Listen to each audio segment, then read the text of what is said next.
nel principio va bene, mi auguro che il periodo non sia così lungo da prevedere ulteriori interventi, però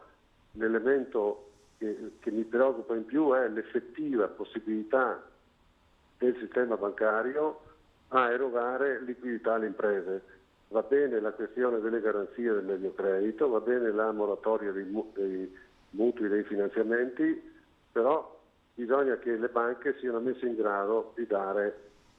con meriti diversi di quelli attuali il credito, altrimenti rimane tutto bloccato nelle buone intenzioni. Sicuramente ci saranno delle osservazioni da fare, perché mi viene in mente la cassa integrazione in deroga, per dire, no? Che le imprese sotto i 5 dipendenti possono adesso mettere in campo, è aziendale, non è dedicata solo ai dipendenti, nel senso che quando io la apro consumo i giorni di cassa integrazione, ma li consumo per tutto. Invece potrebbe essere modulare, cioè se ho bisogno di 2 dipendenti in un reparto che mi lavorino, è bene che questi lavorino per evitare di fermare la produzione, perché l'importante è non fermare la produzione mettendo ovviamente in sicurezza quando è possibile il personale.